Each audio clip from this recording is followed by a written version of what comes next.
Assalamualaikum warahmatullahi wabarakatuh. Salam sejahtera buat kita semua. Oke, kita lanjutkan lagi materi kita. Kali ini kita akan bahas mengenai function ya, function di dalam Python. Sebuah function atau fungsi memiliki definisi yaitu sebuah blok kode yang berjalan, gitu ya. Sebuah blok kode yang berjalan itu seperti apa mekanismenya? Nanti kita coba lihat ya. Kita akan bahas. Untuk membuat sebuah function di dalam Python ini, kita menggunakan statement apa yang sering kita lihat, misalkan, yaitu dengan statement def.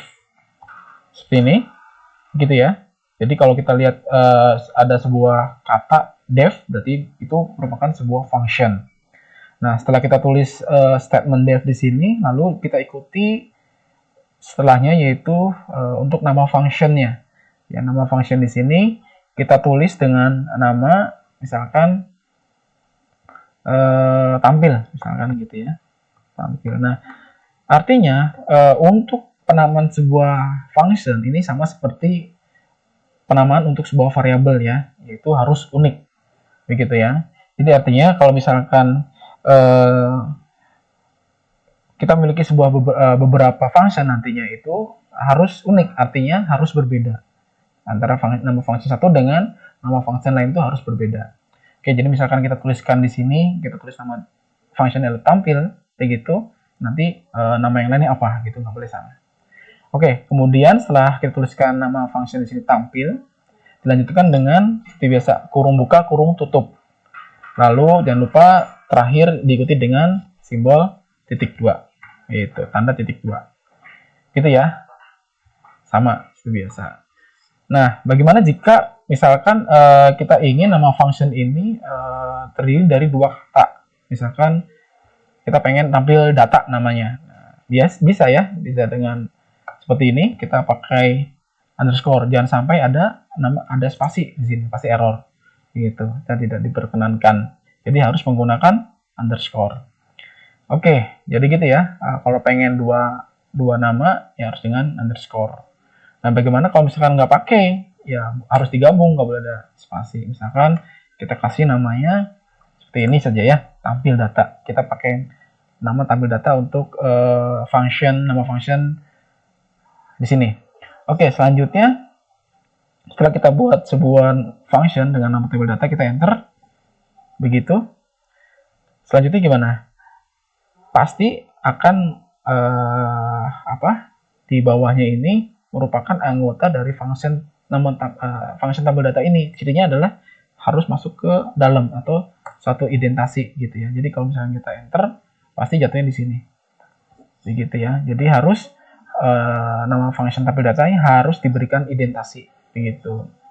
Jika tidak diberikan indentasi, berarti statement tersebut bukan bagian dari function tampil data ini begitu. Misalkan di sini gitu. Nah, ini dia bukan, dia di luar. Nah, kalau pengen bagian dari function tampil data, ya dia harus ada di indentasinya tampil data, gitu ya. Oke, sama seperti yang sebelumnya, baik di percabangan, perulangan dan sebagainya. Oke, jadi misalkan di sini kita ingin mencetak ya, kalimat, misalkan kita tuliskan saja di sini, yaitu print ya. Jadi function tampil data ini yaitu isinya adalah ingin mencetak kalimat tampil data gitu. Misalkan kita tuliskan selamat datang. Nah, gitu. Selesai ya. Jadi sudah dituliskan yaitu output atau print selamat datang. Nah, jika kita eksekusi program ini, maka apa yang terjadi? Artinya tidak ada output yang akan keluar gitu. Nggak ada yang keluar. Kenapa? Ya karena sesuai dengan definisinya dari function ini, yaitu sebuah function hanya akan dieksekusi jika hanya dipanggil saja begitu. Gitu ya. Nah, kalau mungkin kita bisa buktikan, kita boleh run dulu hasilnya seperti apa ya pada saat kita lakukan run. Itu ya, jadi tidak ada tampil apa-apa, seperti ini saja begitu.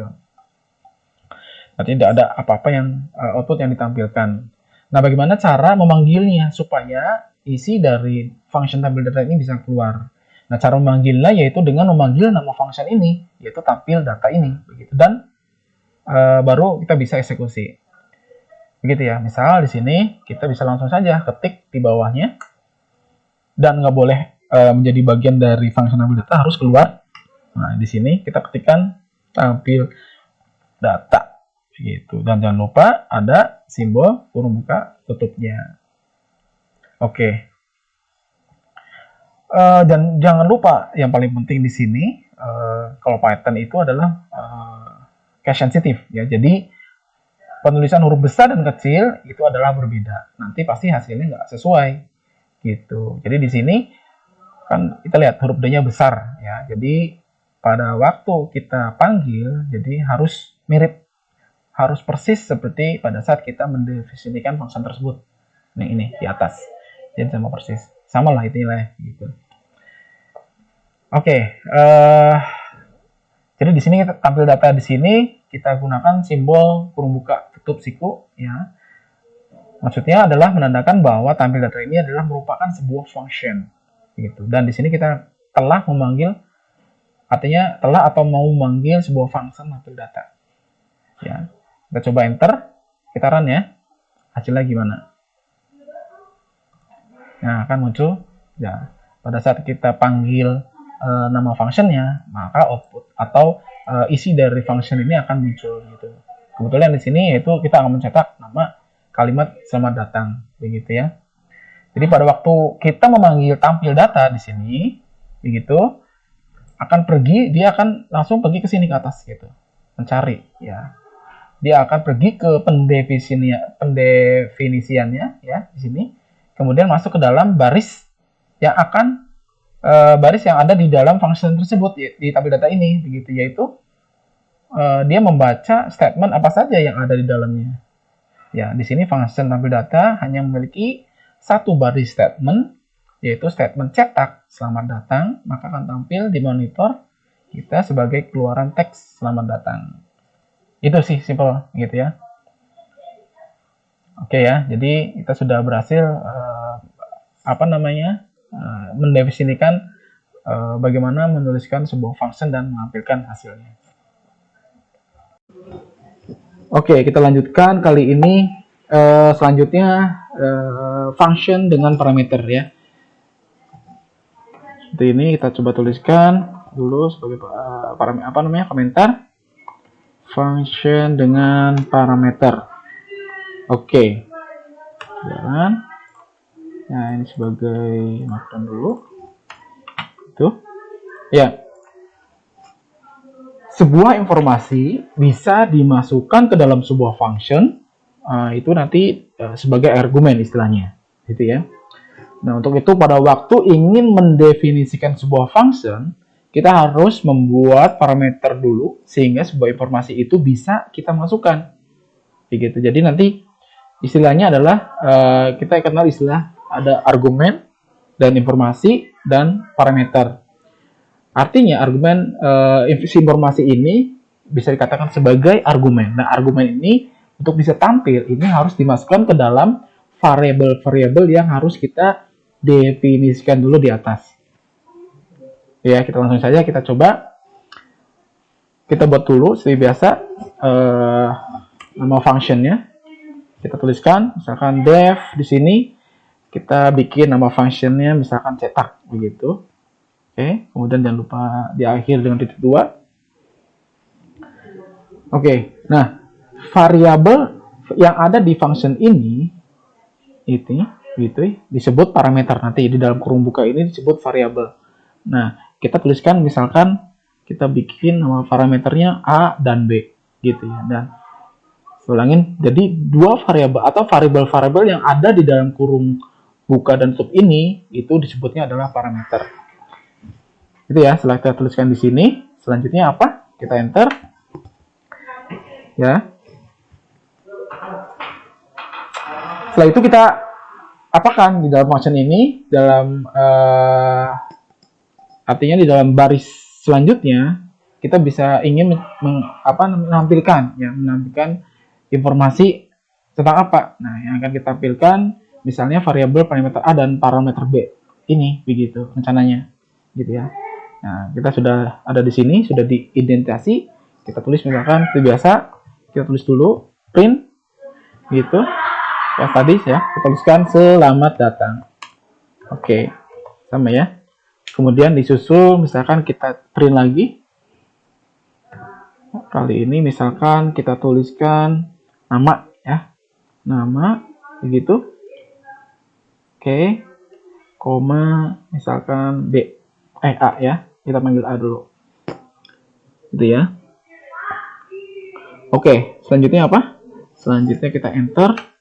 Kita bikin lagi karena ada dua parameter ya, A dan B. Kita misalkan untuk yang B-nya kita masukkan email. Seperti itu.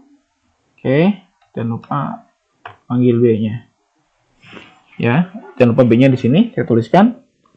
Oke, nah setelah kita tuliskan seperti ini, yaitu informasi apa dari yang akan tampilkan, yaitu nama dan email ini. Selanjutnya, untuk membawa informasi ke dalam function cetak ini, maka harus membawa sebuah informasi itu ke dalam bentuk argumen. Istilahnya ya adalah argumen di sini. Kita tulis misalnya cetak, kita panggil fungsinya. Misalkan cetak kita panggil fungsinya. Gitu ya. Seperti apa? Misalkan kita enter ya di sini, kita cetak ya, kita cetak di sini. Oke. Kemudian kita panggil fungsinya ya. Misalkan apa? Oke, misalkan nama ya. Berarti misalkan kita buka di sini ketik koma, misalkan Adi deh gitu ya untuk nama ya, untuk yang parameter A. Kemudian kita kasih koma pemisahnya. Terus yang kedua email. Oke, ketik lagi. Kita kasih nama emailnya, misalkan Adi gitu ya. Adi ya. Oke, 547 misalkan @gmail.com. Dah, selesai. Gitu ya. Kemudian selanjutnya apa? Apakah sudah selesai sampai di sini? Enggak ya. Nah, maksud dari sini adalah bisa kita lihat jika ada dua parameter pada function tersebut, maka kita harus menambahkan dua informasi ini gitu. Sebagai argumen yang masuk ke dalam function tersebut. Nanti di sini. Nanti kita lihat ya hasilnya seperti apa. Jika kita masukin lebih dari parameter yang sudah didefinisikan, kita kan mesennya dua nih, AB di sini dua nih. Nah, misalkan kita tambah lagi, ya, itu, ya. Kira-kira apa yang terjadi nih hasilnya? Kita enter ya, kita coba run. Nah, error gitu karena ya nggak sesuai. Karena kita pesannya dua parameter, kita masukin lebih. Katanya kan bilang di sini text to positional arguments but 3 were given. Nah, artinya nggak sesuai. Ya, jadi 3 diberikan, padahal hanya bisa menerima 2. Karena itu adalah banyaknya parameter dan argumen yang masuk atau dibawa haruslah sama. Gitu ya, jadi hanya 2 yang diperkenankan sesuai dengan jumlah parameternya. Coba kita run saja. Ya. Kita sudah panggil di sini nama cetak ini, nama functionnya kita panggil ya. Ya, sesuai dengan yang ini. Lalu kita coba kembalikan parameternya. Kita coba run. Nah, begitu. Jadi tampil ya seperti ini. Sudah bisa kelihatan ya maksudnya seperti apa. Oke, jadi maksudnya parameter bisa kita buat lebih dari 2 di sini gitu ya.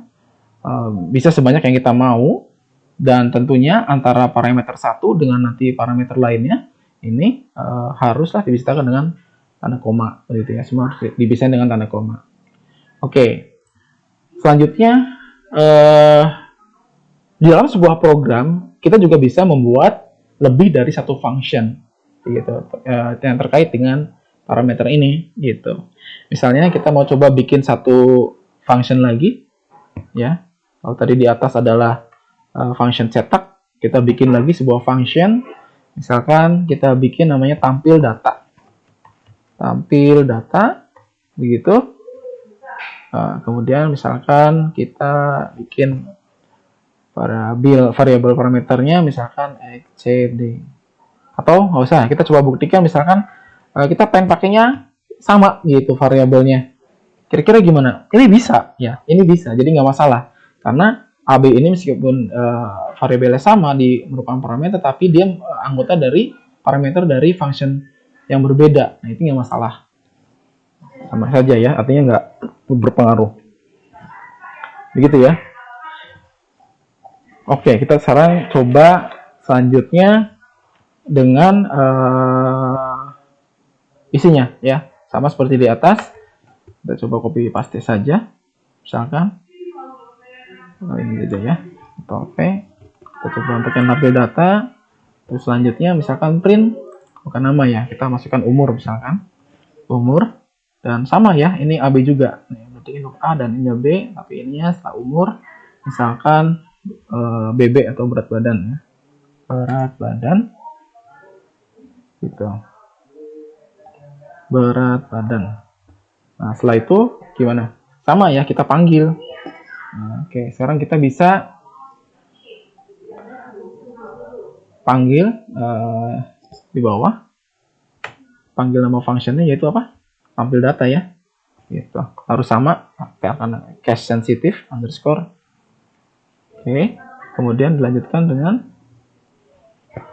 mau menampilkan informasi apa? Misalkan di sini umur ya. Kita kasih string saja, kemudian pakai petik gitu. Jangan lupa dikasih koma gitu. Dan umurnya berapa? 40 gitu ya. Nah, ataupun nggak perlu kasih petik juga nggak apa-apa ya. Berarti menandakan kalau 40 ini merupakan sebuah angka gitu ya, bukan string. Begitu ya. Nah, sekarang kita coba run. Apakah juga tampil dari informasi yang ditambahkan barusan? Kita coba run. Oke, bisa ya. Berarti juga sama, artinya nggak berpengaruh, data juga bisa ditampilkan. Itu ya, terkait dengan function dengan parameter. Masih di pembahasan mengenai function, selanjutnya yaitu kita coba untuk di sini adalah function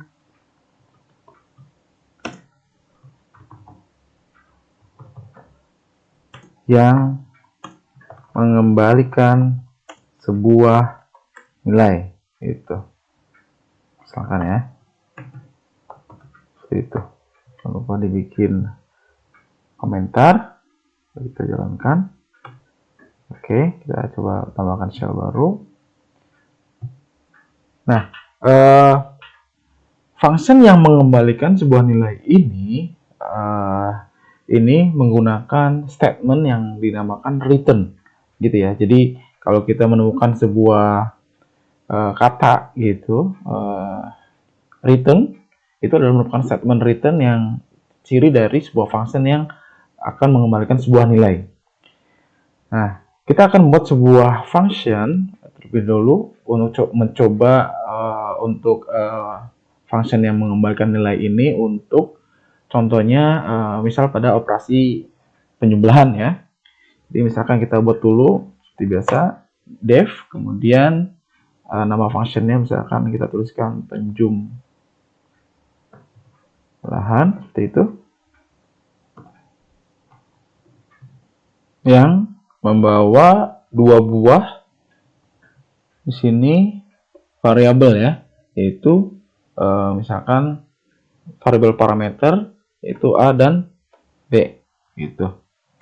B, jangan lupa terakhir titik 2. Oke, kita enter.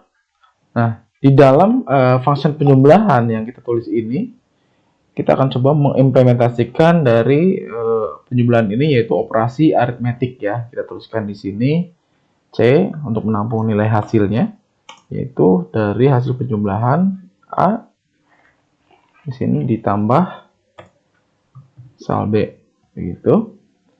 Kemudian kita enter, sekaligus kita langsung coba akan menampilkan operasinya, prosesnya, hasilnya, keluarannya yaitu kita tuliskan print. Biasa kita tuliskan, kita akan coba tampilkan lagi inputannya untuk ditambahkan lagi yaitu A misalkan di sini. Lalu operatornya di belahan. Juga kita tampilkan inputannya B ini ditampilkan. Lalu sama dengan dan hasilnya ditampung di nilai C. Oke. Gitu ya. Nah, layaknya sebuah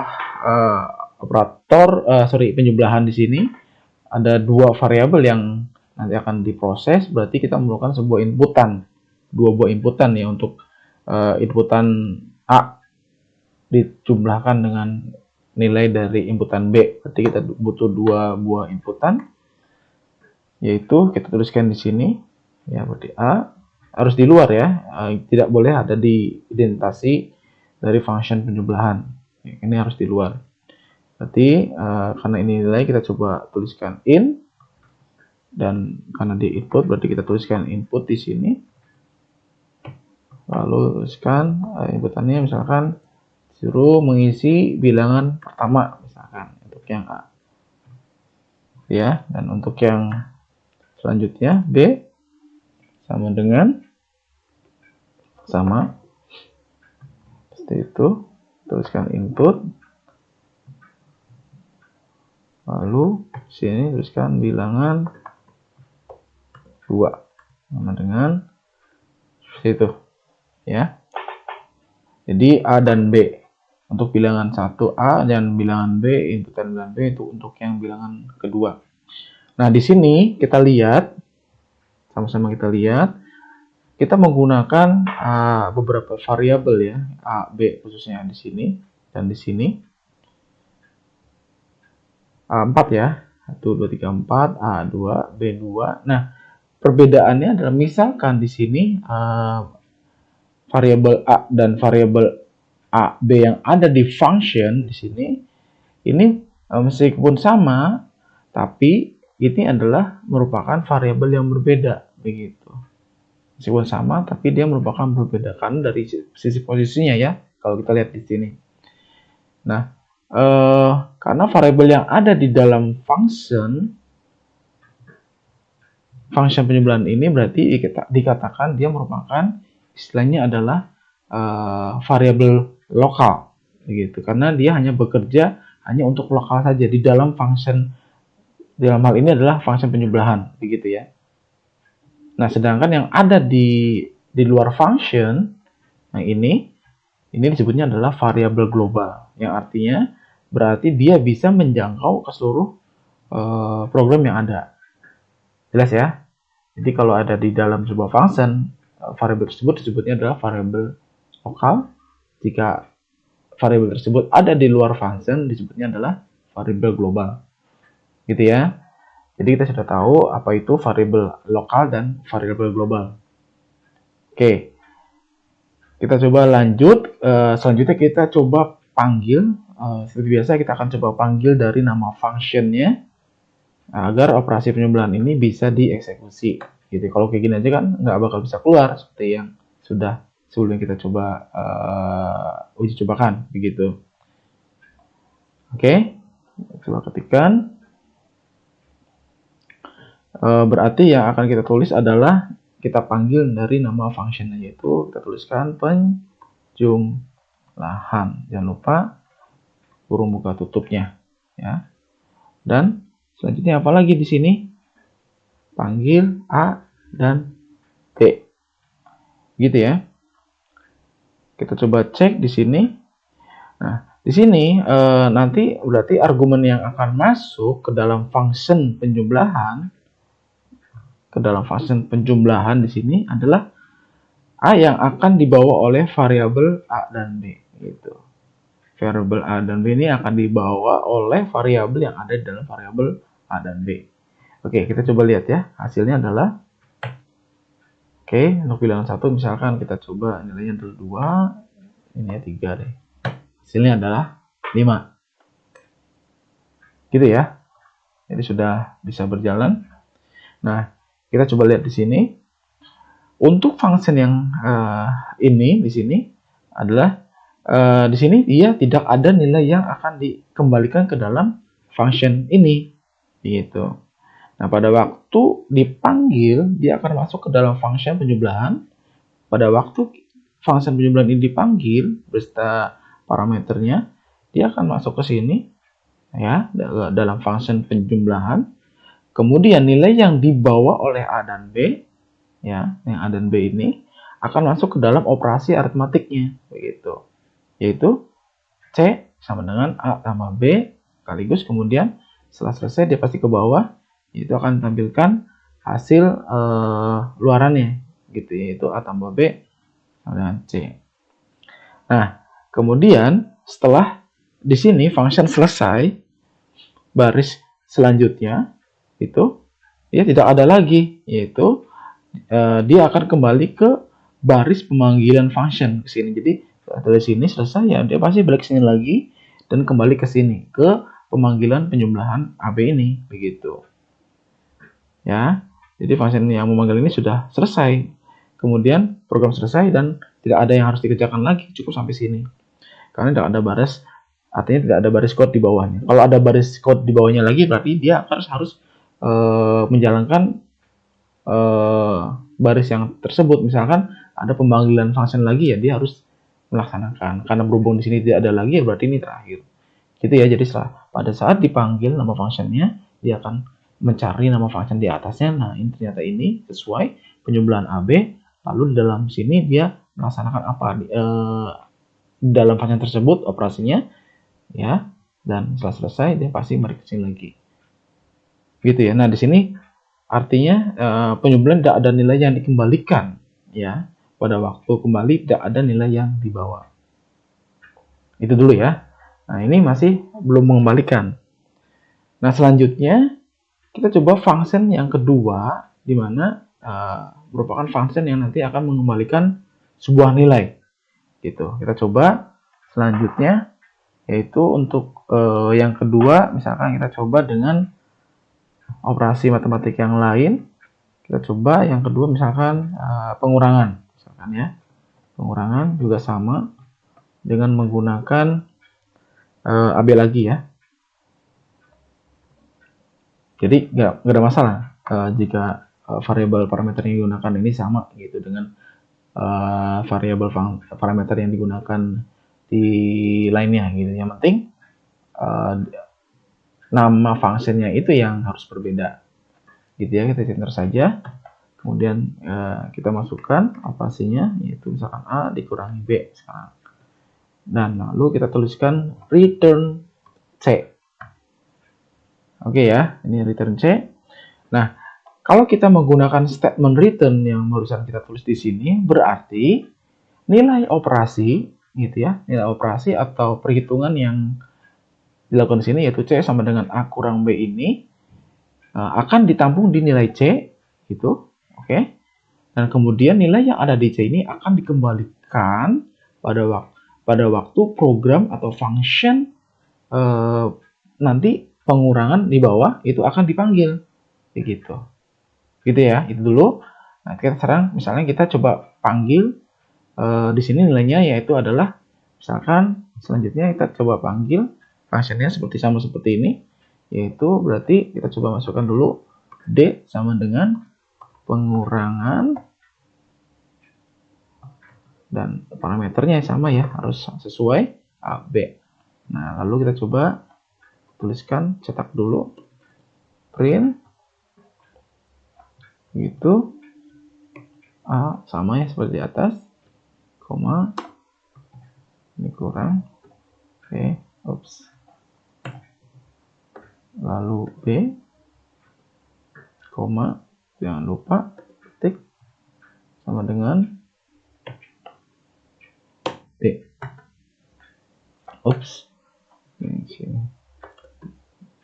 gitu ya. A, koma, petik ini sama betul, B, koma, petik sama dengan D. Oke, itu ya, artinya pastikan harus betul ya, jangan sampai terlewat secara penulisannya. Nah, kalau kita lihat di sini, kita lihat ini berarti yang akan kita yang kita tulis ini, kita akan memanggil dua buah fungsi, yaitu penjumlahan dan pengurangan, ya. Nah, dua fungsi ini pada waktu nanti dipanggil ini, yang pertama yaitu pastinya ini penjumlahan. Nah, pada waktu program penjumlahan akan tampil di sini, kembali ke sini, kemudian akan turun ke bawah. Jadi pada saat dipanggil ke atas, gitu kan, alurnya kan ke atas. Nah, dia ke sini lagi. Nah, berbeda kayak tadi kan selesai. Tapi di sini dia ngecek lagi ke bawah. Oh, ternyata ada, gitu. Oke. Jadi setelah di atas, cek dulu ke bawah, dia akan cek lagi, balik lagi ke sini. Nah, ternyata di bawah masih ada, gitu ya. Nah, cek ke bawah artinya dia melihat ada baris kode selanjutnya yang ternyata adalah di sini kalau kita lihat adalah pemanggilan fungsi dari pengurangannya. Nah, maka fungsi pengurangan ini akan membawa variabel atau argumen A dan B ini ke dalam fungsi pengurangan, ya, di sini fungsi pengurangan untuk melakukan operasi pengurangan sama seperti di atas, ya, yaitu C sama dengan A kurang B, gitu ya, operasi pengurangan, ya. Kemudian setelah itu dia akan mengembalikan variabel C di sini, return C ini akan mengembalikan variabel C yang akan membawa nilai yang ada di dalam C, gitu ya. Jadi ini akan mengembalikan nilai yang ada di C. Maka nilai C yang akan kembali ke pemanggilan function pengurangan di sini. Dan setelah dari sini tadi, ya, sini, lanjut dia ke sini lagi ke bawah ke pemanggilan pengurangan AB lagi, ya, dan ditampung di dalam nilai D sekarang. Jadi nilai dari C tadi, C ini masuk ke dalam sini lagi dan ditampung nilai ke dalam D. Nah, kemudian nilai D ini akan dicetak, ya, nilai D ini akan dicetak dan ditampilkan, dan pastinya nilai D ini adalah hasil dari pemanggilan fungsi tersebut.